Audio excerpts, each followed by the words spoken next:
Good morning, dear students. I am Rui Fatma from Department of Teacher Training and Non-Formal Education, Faculty of Education, Jamia Millia Islamia. Under the series of Let's Learn Mathematics Pedagogy, आज हम बात करेंगे concept mapping की। जब भी हमसे कोई सवाल पूछा जाता है, हम बात करते हैं, तो हमारा ब्रेन जो है वो एकदम एक्टिव हो जाता है, एक बत्ती सी जल जाती है।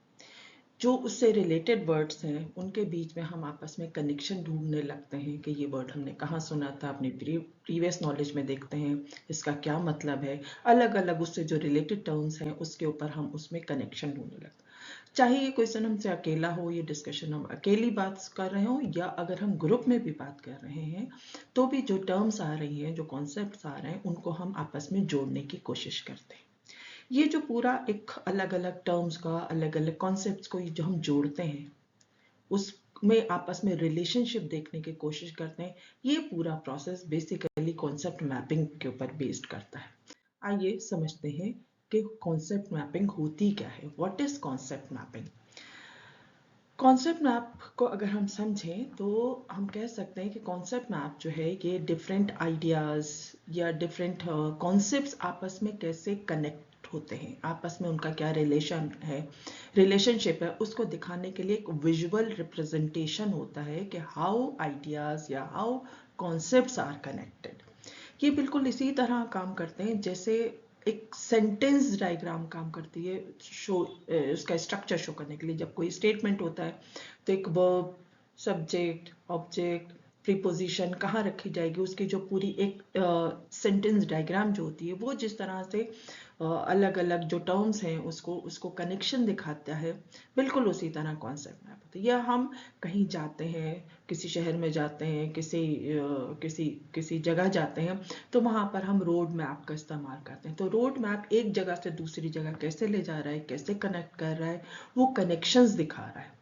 बिल्कुल उसी तरह कॉन्सेप्ट मैप डिफरेंट आइडियाज को बीच में दिखाते हैं। या एक सर्किट डायग्राम कि कोई इलेक्ट्रिक करंट जो है वो कैसे चलता है, कैसे एक बैटरी को यूज कर रहे हैं, कहाँ पे क्या चीज लगेगी, तो एक सर्किट डायग्राम में क्या चीज कहाँ होगी, उसका आपस में कैसे कनेक्शन होगा, कैसे वर्क करेगा, वो चीज़ें जैसे एक विजुअल रिप्रेजेंटेशन दिखाती है। बिल्कुल इसी तरह अगर हम डिफरेंट आइडियाज़ या डिफरेंट कॉन्सेप्ट्स को का विजुअल रिप्रेजेंटेशन देखें कि उनमें आपस में कनेक्शन क्या है, तो उस पूरे जो ये रिप्रेजेंटेशन है इसी को हम कॉन्सेप्ट मैप कहते हैं। ये कॉन्सेप्ट मैप दरअसल हमको हेल्प करता है कि अलग अलग कॉन्सेप्ट्स के बीच में क्या रिलेशनशिप है, उस रिलेशनशिप को देखने में हेल्प करता है। तो इसलिए हम कह सकते हैं कि concept map is a way of representing relations between ideas, images, concepts और words. So the technique for visualizing these relationships among different concepts is called concept mapping. अब ये concept map काम कैसे करता है? How concept map works? सबसे पहली बात, जब कॉन्सेप्ट्स जो होते हैं, मेन जो कॉन्सेप्ट्स होते हैं, आइडियाज होते हैं, जो वर्ब्स होते हैं, उनको हम किसी भी एक शेप में रख सकते हैं, किसी बॉक्स में, स्क्वायर में, रेक्टेंगल में, ओवल में, सर्किल में, किसी भी एक शेप के अंदर उस अपने मेन कॉन्सेप्ट को रखते हैं। और फिर उन शेप्स के दरमियान बीच में एक हम एरोज से उनको कनेक्ट करते हैं, एक कॉन्सेप्ट को दूसरे कॉन्सेप्ट से एक एरो के जरिए हम उसको कनेक्ट करते हैं, और उन एरो के ऊपर हम कुछ लिंकिंग वर्ड्स लिखते हैं। ये लिंकिंग वर्ड्स, ये एरोज हमें डिफरेंट कॉन्सेप्ट्स के बीच में जो रिलेशनशिप है बेसिकली वो दिखाता है। अब ये लिंकिंग वर्ड्स लिंकिंग फ्रेज भी कहते हैं, क्योंकि एक से ज़्यादा वर्ड भी हो सकते हैं। तो जैसे known as, used for, results in, leads to, required by, combined to, etcetera, इस तरह के कुछ फ्रेजेस, कुछ वर्ड्स हम इसमें यूज करते हैं ताकि हम उस रिलेशनशिप को हम दिखा सकें। जब कॉन्सेप्ट मैप बनाते हैं तो जो बड़े आइडियाज होते हैं, ब्रॉडर आइडियाज होते हैं या बिगर आइडियाज होते हैं, वो ऊपर होते हैं, और जो स्पेसिफिक आइडियाज होते हैं, जो लोअर आइडियाज होते हैं, वो नीचे आते हैं, यानी कि एक हायरार्किकल अरेंजमेंट होता है। तो हम कह सकते हैं कि concept map can be defined as a diagram showing the relationship among concepts. They are graphical tools for organizing and representing knowledge. ये कॉन्सेप्ट जो था कॉन्सेप्ट मैप का, ये 1972 में जोसेफ डी नोवक ने दिया था। शुरू में ये इस्तेमाल किया गया कि बच्चों की स्ट्रेंथ की जो प्रायर नॉलेज है उसको समझने के लिए इसको यूज़ किया गया, लेकिन बाद में इसको टीचिंग लर्निंग के अंदर भी एज ए टीचिंग स्ट्रैटेजी भी हम इसको यूज़ कर सकते हैं। और ख़ास तौर से it is use to promote deep and meaningful learning. Deep and meaningful learning कैसे हो जाएगी कि जब हम अलग अलग अगर हम कॉन्सेप्ट को उसके सब कॉन्सेप्ट से उसका रिलेशनशिप को समझ जाएं, तो जो लर्निंग हमारी होगी वो ऑफकोर्स वो डीप भी होगी और वो मीनिंगफुल भी होगी। और it encourages learner to build strong links between old and new ideas. क्योंकि आप लिंकेज कहाँ से करें, जो हमारी पुरानी जो हमारी प्रीवियस नॉलेज है ना, वहाँ से उस नॉलेज से ओल्ड जो हमारे आइडियाज़ हैं और जो हमारे न्यू आइडियाज़ हैं, जो हमारे नोन फैक्ट्स हैं, नोन कॉन्सेप्ट्स हैं और जो अननोन कॉन्सेप्ट हैं, उसके बीच में एक रिलेशनशिप को दिखाने के लिए ये इंकरेज करता है। कॉन्सेप्ट मैच क्यों यूज़ करना चाहिए? बिकॉज सबसे पहली बात कि ये स्टूडेंट्स का अटेंशन को फोकस करते हैं और उसको गाइड करते हैं। साथ ही साथ ये डिफरेंट आइडियाज़ को क्लियरली कैसे ऑर्गेनाइज किया जा सकता है, कैसे विजुअलाइज किया जा सकता है, इसको देखने में हेल्प करते हैं। साथ ही साथ they reveals connections between concepts and help form a larger coherent picture of that concepts. It supports brainstorming and generation of new ideas. जब हम शुरू करते हैं तो इसमें ब्रेनस्टॉर्मिंग करते हैं, क्या क्या हमको पता है, क्या क्या रिलेशनशिप है, उससे फिर हम आगे बढ़ते हैं, है ना। तो एक पूरा कनेक्शन, एक कोहेरेंट पिक्चर हमारे सामने, स्टूडेंट के सामने, लर्नर के सामने आ जाती है। इसके अंदर क्या कहते हैं, जो कॉम्प्लेक्स कॉन्सेप्ट्स हैं उनको हम छोटे छोटे सिंपल अंडरस्टैंडेबल डायग्राम के अंदर तोड़ते हैं ताकि वो अच्छे से समझ में आ जाए। And we connect new knowledge with prior understanding to promote meaningful learning. And it also develops logical thinking and improves study skills. ये हेल्पफुल होते हैं टीचर्स के लिए भी और स्टूडेंट्स के लिए भी। तो अब टीचर्स के लिए क्या क्या बेनिफिट्स हैं? सबसे पहली बात, उनको अपने लेसन प्लान को ऑर्गेनाइज करने में, प्लान करने में हेल्प करते हैं। स्टूडेंट्स को असिस्ट करने में भी कॉन्सेप्ट मैप जो है वो हेल्प करता है, यूजफुल होता है। साथ ही साथ आप जो लर्निंग एक्टिविटीज़ हैं एग्जाम्स के लिए, असेसमेंट के लिए जो एक्टिविटीज़ हैं उसको डिज़ाइन करने में ये हेल्प करता है। और जो भी एक टॉपिक है उसकी एक बिग पिक्चर आपको दिखाता है। स्टूडेंट्स के लिए भी फ़ायदेमंद है, ये उनके लिए भी बेनिफिट है। सबसे पहली चीज़ कि वो अपनी पूरी जो नॉलेज है, जो पूरा चैप्टर है, जिसको अगर हम उस तरीके से स्टूडेंट की ज़बान में बोलें तो जो पूरा चैप्टर है उसको रिवाइज करने में, उसको ऑर्गेनाइज करने में, पूरे कंटेंट को हेल्प करता है। और डिफरेंट सब्जेक्ट्स की जो अंडरस्टैंडिंग है उसको स्ट्रेंथन करने में हेल्प करता है। And it also makes it easier to remember concepts, है ना। उसको कॉन्सेप्ट को जब समझ जाएगा तो उनको याद भी रहेगा। And it also supports learning through clear visual connections. अब इसके कंपोनेंट्स क्या क्या होते हैं, main components of a concept map. सबसे पहली चीज फोकस क्वेश्चन। कि फोकस क्वेश्चन क्या होता है, ये बेसिकली ये दिखाता है, it defines the purpose of the concept map. Concept map बना क्यों रहे हैं, उस पर्पस को ये शो करता है हमारा focus question. And it also guides in maintaining clarity and direction where mapping connect concepts effectively. It also encourages critical thinking about the topic and ensures the concept map addresses a specific learning objective. पहली चीज, पहला component इसका focus question है। Focus question क्या करता है, हमारे concept map का पर्पस को डिफाइन करता है कि कॉन्सेप्ट मैप बन क्यों रहा है ना। और साथ ही साथ ये स्टूडेंट्स की क्रिटिकल थिंकिंग को, उस टॉपिक के लिए क्रिटिकल थिंकिंग को इनकरेज करता है। ठीक है। दूसरा इसका मेन कंपोनेंट है नोट्स, या जिससे हम कहते हैं कॉन्सेप्ट। जो कॉन्सेप्ट मैप जो है ये बेसिकली एक, हम कह सकते हैं कि एक तरह से एक नॉलेज ग्राफ है that shows how ideas are connected, and the individual points where concepts are written are called nodes.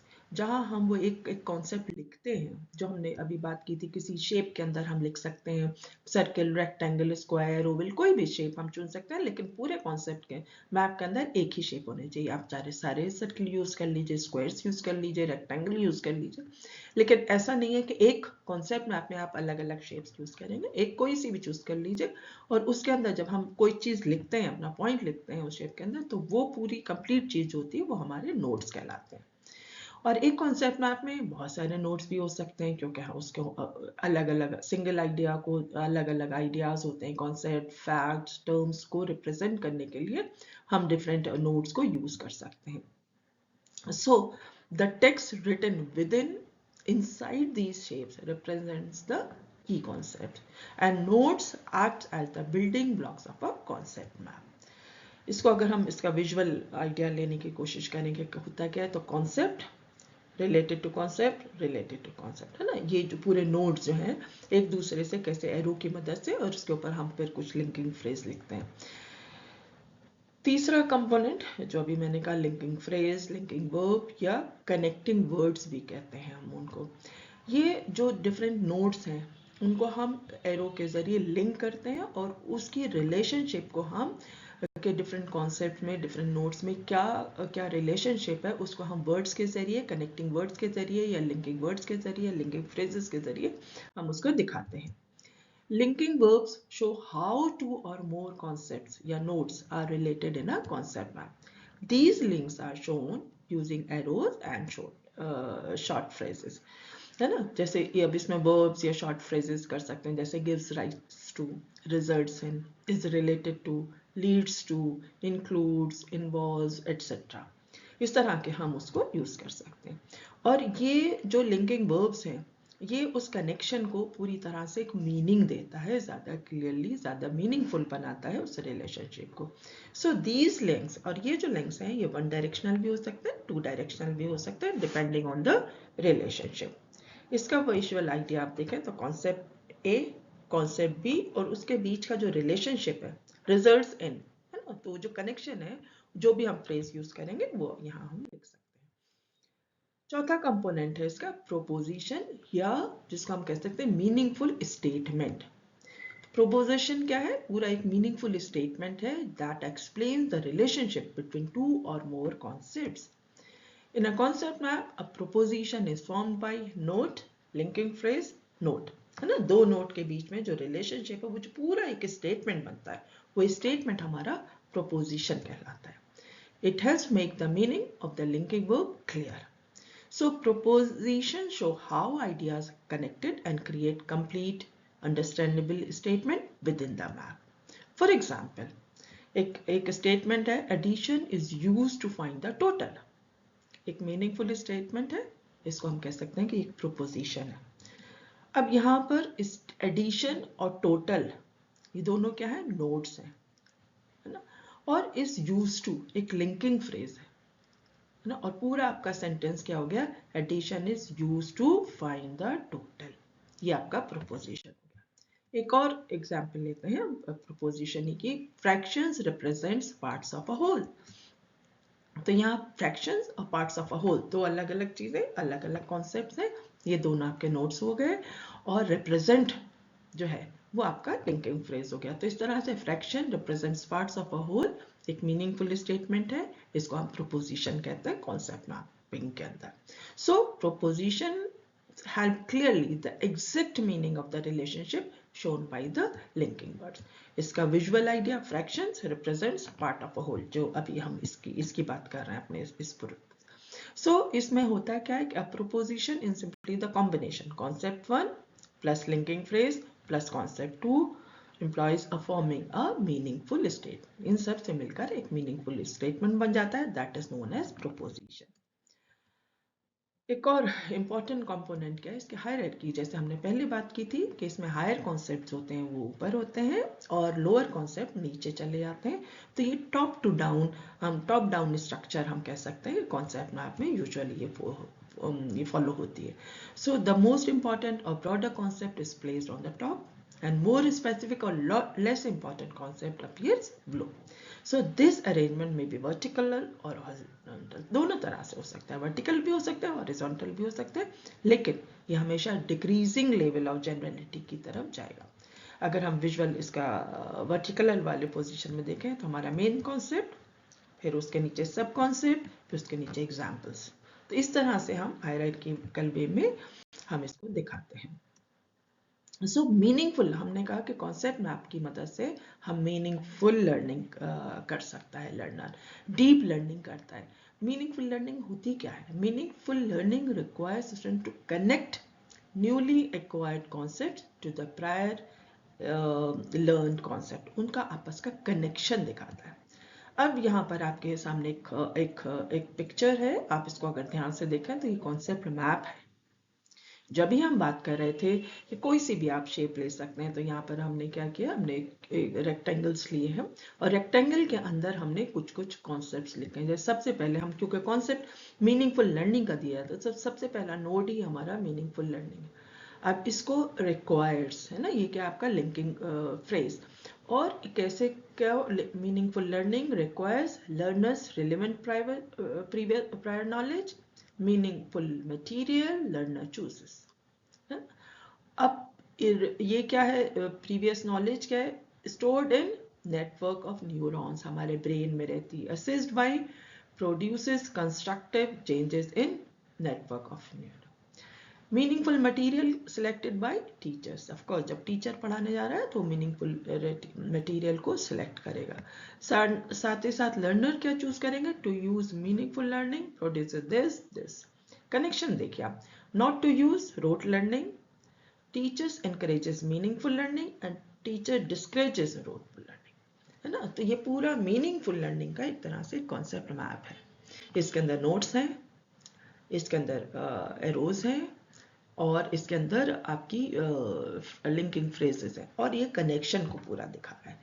इस तरह से हम मीनिंगफुल लर्निंग को दिखा सकते हैं. हम कॉन्सेप्ट मैप की अगर बेसिक स्ट्रक्चर को समझना चाहते हैं तो उसको दिखाने के लिए भी हम एक कॉन्सेप्ट मैप को यूज कर सकते हैं. फॉर एग्जांपल देखिए, कॉन्सेप्ट मैप अगर आप इधर देखें, develops learning that is meaningful, learning by improving problem solving, learning by increasing achievement, learning by clarifying misconception. तो ये क्या हो रहा है, हमारी ये कॉन्सेप्ट मैप जो है इस तरह की लर्निंग को डेवलप कर रहा है, ये पूरी चीज. अब concept map have structure that is hierarchical with branching, जो अभी हमने देखा. Concept map are constructed from topics by ranking and arranges. Concept map have a use to develop curriculum for instructions and for evaluation. अब ये कैसे कैसे होता है, करिकुलम कैसे होगा, for a discipline course unit, किसी भी चीज़ का करिकुलम के बनाने के लिए आप कॉन्सेप्ट मैप को यूज़ कर सकते हैं. इंस्ट्रक्शंस के लिए आप कॉन्सेप्ट मैप को यूज़ कर सकते हैं. इवेल्युएशन के लिए आप यूज़ कर सकते हैं. तो कॉन्सेप्ट मैप होता क्या है, उसके यूजेस क्या हैं, उससे क्या हेल्प होती है, मीनिंगफुल लर्निंग कैसे होती है, ये पूरी चीज़ एक छोटी सी डायग्राम की मदद से आपको यहाँ दिखाई गई है. तो इस तरह से कॉन्सेप्ट मैप मीनिंगफुल लर्निंग में हेल्प करते हैं. आइए इसकी कुछ कैरेक्टरिस्टिक्स देख लेते हैं. जैसे हमने पहले कहा, इसका कॉन्सेप्ट नोबक ने दिया था. उन्होंने बहुत सारे इसके कैरेक्टरिस्टिक्स बताई हैं, लेकिन यहाँ पर मैंने सिर्फ 2 कैरेक्टरिस्टिक्स लिया. पहली वही कि ये हायरार्किकल स्ट्रक्चर होता है. यहाँ पर ऊपर टॉप में जो आपके जो मेन कॉन्सेप्ट्स होते हैं, हायर कॉन्सेप्ट्स होते हैं, वो होते हैं और नीचे आपके लेस स्पेसिफिक कॉन्सेप्ट्स आते चले जाते हैं. और साथ साथ इसमें हम सबसे पहले फोकस क्वेश्चन बनाते हैं. फोकस क्वेश्चन क्या होता है, एक क्वेश्चन होता है जो हमारे कॉन्सेप्ट मैप का पर्पस बताता है. दूसरी कैरेक्टरिस्टिक इंपॉर्टेंट क्या है कि इसके अंदर क्रॉस लिंक्स को हम इंक्लूड करते हैं. क्रॉस लिंक्स क्या होते हैं, बेसिकली रिलेशनशिप्स होती हैं, जो अलग अलग कॉन्सेप्ट्स के अंदर जो डिफरेंट रिलेशनशिप है, लिंक्स हैं, उसको दिखाने की कोशिश करते हैं. So cross-link helps us see how a concept in one domain of knowledge represented on the map is related to a concept in another domain shown on the map. ठीक है. अब कॉन्सेप्ट मैप बनाते कैसे। आइए इसके different step देख लेते हैं। सबसे पहले ऑफ कोर्स आपको एक टॉपिक सेलेक्ट करना होगा मैपिंग के लिए। और ये टॉपिक कहीं से भी आ सकता है, आपका कोई चैप्टर हो सकता है, आपके टेक्स्ट में से हो सकता है, आपके नोट्स में से हो सकता है, आपके लेबोरेटरी बैकग्राउंड मटेरियल में से हो सकता है, कोई से भी आप एक टॉपिक जिसके ऊपर आप कॉन्सेप्ट मैप बनाना चाहते हो। कॉन्सेप्ट मैप बनाने के बाद आप उसके जो कीवर्ड्स हैं, जो से कनेक्टिंग वर्ड्स हैं, डिफरेंट कॉन्सेप्ट हैं उससे रिलेटेड, उनको आप सेलेक्ट करते हैं। फिर क्योंकि हायरार्किकल बनते हैं तो आप उसकी रैंकिंग करते हैं, कॉन्सेप्ट कौन से पहला आएगा, कौन से हायर कॉन्सेप्ट कौन से है, लोअर कॉन्सेप्ट। फिर क्लस्टर्स करेंगे, सिमिलर कॉन्सेप्ट्स को आप एक साथ रखेंगे। जैसे अभी हमने कॉन्सेप्ट मैप को देखा तो हमने यूजेस अलग दिखाया, सबसे पहले मीनिंगफुल लर्निंग और फिर उसको डिफाइन किया। तो ये क्या थे, 4 क्लस्टर्स थे वो। तो इस तरह से हम क्लस्टर्स कर लेते हैं। फिर अरेंज करते हैं कॉन्सेप्ट्स को 2 डायमेंशनल एरे में, जैसे अभी हमने दिखाया, और एक डेस्टिनेशन की तरफ हम आगे बढ़ते हैं। It's root is defined by other concepts in the neighboring territory। कैसे करते हैं। फिर 6 लिंकिंग रिलेटेड कॉन्सेप्ट, जो एक से रिलेटेड होते हैं उनको हम लिंक करते जाते हैं, लेबल करते जाते हैं, प्रपोजिशन बनाते हैं और उसमें उनका कनेक्शन आपस में बेसिकली दिखा सकते हैं। आइए कुछ एग्जाम्पल्स की मदद से हम इसको और ज़्यादा क्लियरली देखते हैं। सबसे पहले एक सिंपल सी एग्जाम्पल लेती हूँ। फॉर एग्जाम्पल टॉपिक हमारा ट्री है, प्राइमरी लेवल का एनवायरमेंटल स्टडीज में से कॉन्सेप्ट है। तो हमारा फोकस क्वेश्चन, सबसे पहले हमें फोकस क्वेश्चन बनाना होता है। जब हमने कॉन्सेप्ट तय कर लिया कि हमें किस कॉन्सेप्ट पे बनाना है, अब ट्री के अंदर तो बहुत कुछ है ना। तो यहाँ इस कॉन्सेप्ट मैप किस पर्पज से बना रहे हैं, तो हमारा क्वेश्चन क्या है, why trees are important for us. This is the हमारा मेन फोकस क्वेश्चन। अब हम रिलेटेड टर्म्स देख लें। तो हमारे रिलेटेड टर्म देखेंगे तो हम क्योंकि इम्पोर्टेंस देखना चाह रहे हैं, तो tree, plants, animals, oxygen, would, जो भी उससे रिलेटेड वर्ड्स हैं उनको हमने लिख लिया। अब यहाँ पर आपको एक सिंपल सा कॉन्सेप्ट नजर आ रहा है। Trees give oxygen, is important for human, plants and animals. Trees are gives wood, is used to build houses, furniture, paper. तो यूजेस दिखाने थे हमें सिंपल, तो हमने एक छोटे से कॉन्सेप्ट मैप के जरिए उसको कनेक्ट कर दिया। तो इस तरह से पूरा एक विजुअल रिप्रेजेंटेशन हो गया इस क्वेश्चन के आंसर के लिए। एक और एग्जांपल लेते हैं, सीजन्स। ये एलिमेंट्री लेवल का है, साइंस और सोशल साइंस दोनों में आता है। क्वेश्चन हमारा क्या है, focus question, how seasons are formed. तो रिलेटेड टर्म्स क्या है, सन, sunlight, temperature, day, night, seasons like summer, winter, orbit, position of orbit, ये सारी उससे, क्योंकि हमारा क्वेश्चन है हाउ सीजन्स आर फॉर्म्ड, तो इसलिए हमें उससे रिलेटेड सारी टर्म देखनी होंगी। अब यहाँ आपके पास एक सिंपल सा कॉन्सेप्ट मैप है जो आपको दिखा रहा है, seasons are determined by amount of sunlight, results in seasonal temperature variation, and this is determined by length of the day, height of the sun above it, is determined by, अब इसमें position in दिखा दिया, degree दिखा दिया, सन को दिखा दिया, variation दिखा दिया, कहाँ लॉन्गर होगा समर में, शॉर्टर होगा विंटर में, है ना। और हायर, ये आपका हाइट जो है ये हायर होगी समर में, लोअर होगी आपके विंटर्स में। तो इस तरह से ये पूरा कनेक्शन बेसिकली दिखा दिया कि सीजन्स कैसे बनते हैं। उस पूरी चीज को एक छोटी सी डायग्राम में एक पेज के अंदर, आधे पेज के अंदर आप दिखा सकते हैं। एक और एग्जांपल लेते हैं, द यूनिवर्स, सेकेंडरी लेवल का है, साइंस सोशल साइंस दोनों में आता है। What is the structure of the universe, this is our focus question. Related terms, matter, heat, energy, ये सारी इसकी आपकी रिलेटेड टर्म्स। अब आप इसका कॉन्सेप्ट देख लीजिए, कॉन्सेप्ट मैप देख लीजिए। The universe contains matter and energy, transformed where E is equal to mc square.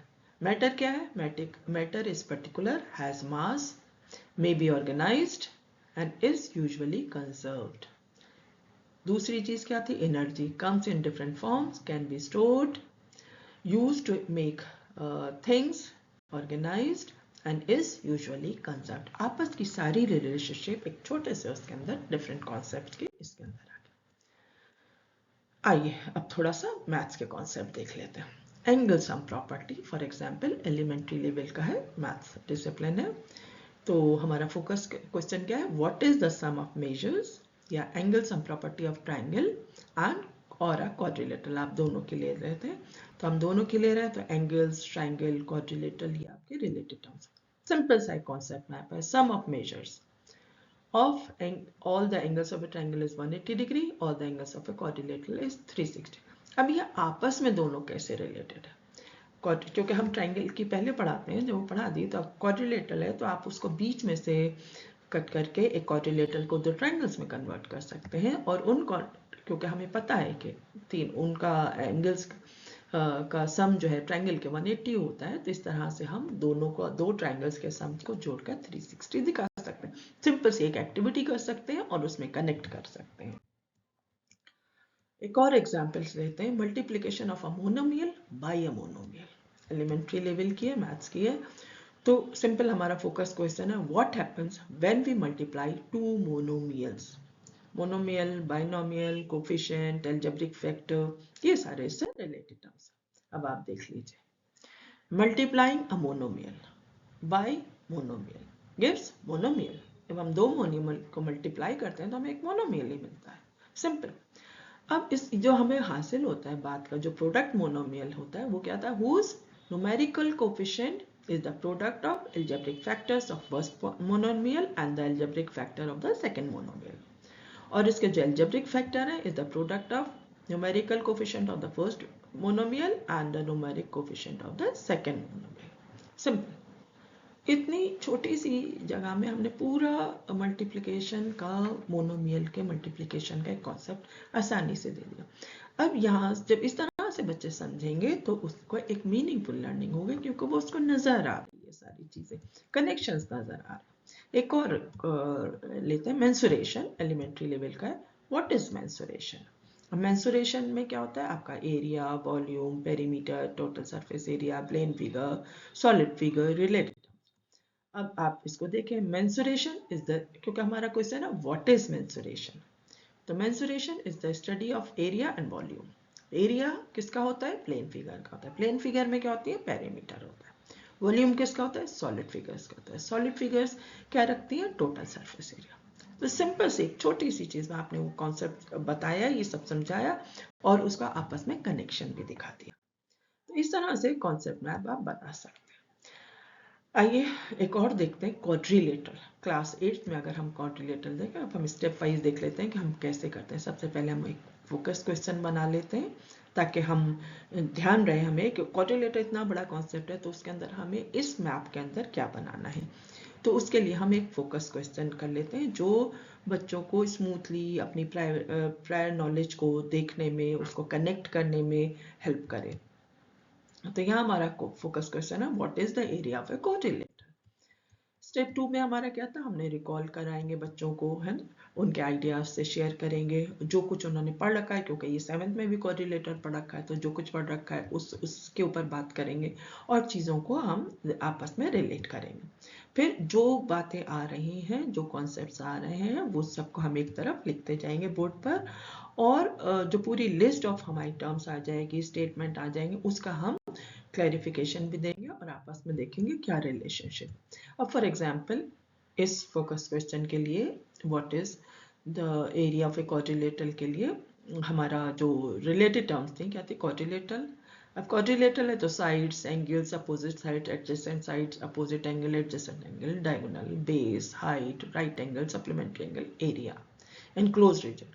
Quadrilateral की बात करें तो हर टाइप के क्वाड्रिलेटरल आ सकते हैं, rectangle, square, parallelogram, rhombus, trapezium. ठीक है। अब स्टेप 4 हमने इन वर्ड्स को आपस में हम डिस्कस करेंगे, उसमें कनेक्शंस ढूंढने की कोशिश करेंगे और देखेंगे अगर कोई मिसकॉन्सेप्शन है तो उसे एक्सप्लेन करेंगे, उसको दूर करने की कोशिश करेंगे, और ये सब करने के बाद हम एक कॉन्सेप्ट मैप बनाएंगे कनेक्ट करके। अब आप यहाँ देख लीजिए, every quadrilateral have 4 sides, 2 diagonals, 4 angles and enclosed region। Sides के ऊपर बेस कर, साइड्स क्या होती है, लाइन सेगमेंट, डायगोनल क्या होता है, लाइन सेगमेंट। एक एक चीज क्लियर है, ठीक है। अब साइड्स के ऊपर अगर बात करें, if both pair of opposite sides are parallel and equal then it becomes a parallelogram, और अगर सिर्फ एक पेयर है तो बन जाएगा ट्रेपीजियम।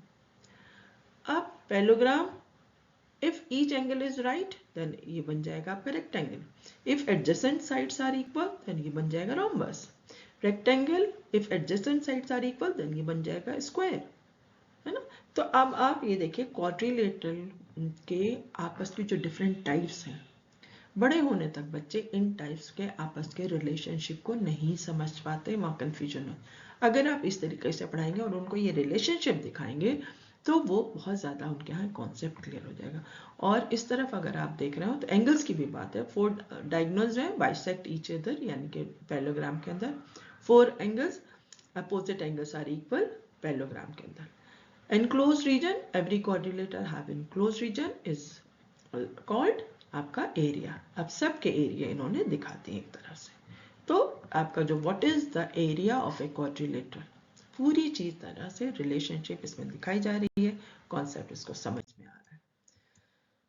अब यूजेस ऑफ कॉन्सेप्ट मैपिंग अगर हम देख लें तो सबसे पहले हम कैसे करते हैं, जो आपका जनरेट आइडिया करने के लिए, ब्रेन स्टॉर्मिंग के लिए काम आता है. ये कॉम्प्लेक्स स्ट्रक्चर को डिज़ाइन करने में कामयाब आता है, कॉम्प्लेक्स आइडियाज़ को कम्युनिकेट करने में काम आता है, और to aid learning by explicitly integrating new and old learning है, एंड टू असिस्ट अंडरस्टैंडिंग और diagnose misunderstanding of a concept. दोनों चीज़ों के लिए काम आता है. अब जैसे अभी हमने बात की थी, अब हम एक, जैसे हम मेंसुरेशन की बात कर रहे हैं या एरिया की बात कर रहे हैं, तो ये हम एक दिन में नहीं पढ़ा सकते, है ना. तो फॉर एग्जांपल आप एरियाज ही पढ़ाना चाह रहे हैं, तो मेंसुरेशन ही से हमने शुरू किया, और आप एरियाज देखना चाह रहे हैं. मेंसुरेशन होता क्या है बेसिकली, तो मेंसुरेशन इज दैट, तो हम क्या करते हैं, जितना दिन पढ़ाएंगे उसको डिस्कस किया, और उसके अंदर जितने भी कॉन्सेप्ट थे उसको एक छोटा सा कॉन्सेप्ट मैप बना दिया. For example mensuration is the study of plane figure that has area and perimeter and solid shape that has volume, है ना. पहले दिन सिर्फ हमने रिवाइज किया, छोटा सा कॉन्सेप्ट बना. अब नेक्स्ट डे क्या किया, क्योंकि हम रिवाइज कर रहे हैं, बच्चे जो है प्लेन फिगर्स जानते हैं, सर्कल, ट्रायंगल, क्वाड्रिलेटरल, क्वाड्रिलेटरल में भी पैरेललोग्राम, रेक्टेंगल, स्क्वायर, ये सब जानते हैं. तो इसको हम रिवाइज किया, इसके ऊपर बातचीत की सेकेंड डे, और उनका रिलेशनशिप देखकर उसका कॉन्सेप्ट मैप हमने आगे बढ़ा दिया. फिर हमने एरियाज पे बात की, एक एक चीज के. सर्कल का एरिया क्या होता है, सर्कल का पेरीमीटर दैट इज सर्कमफ्रेंस क्या होता है, वो उसके ऊपर बात की, और हम इसको कनेक्ट करते चलेगा. इसी तरह क्वाड्रिलेटरल की डिफरेंट टाइप्स हमने देखी थी. अभी पहले दिन हमने सिर्फ सर्कल और ट्रायंगल के एरियाज और पेरीमीटर को पढ़ाया और उसको कनेक्ट कर दिया. फिर उसके अगले दिन हमने पैरेललोग्राम और रेक्टेंगल और स्क्वायर के एरियाज को पढ़ाया और उनको कनेक्ट कर. तो इस तरह से ये धीरे धीरे डे बाय डे आप कॉन्सेप्ट मैप बढ़ाते चले जाए, बढ़ाते चले जाए. जितना टॉपिक आप एक दिन कवर कर रहे हैं उतना छोटा सा कॉन्सेप्ट मैप बना दें, अगले दिन उसको और बढ़ा दें, उसके और बढ़ा दें. इस तरह से ये आप करते करते पूरा आपका मेंसुरेशन जो है 8th क्लास का वो इसमें कंप्लीट हो जाएगा. ठीक है. तो इस तरह से आप एक मीनिंगफुल लर्निंग करा सकते हैं. This is all about concept map.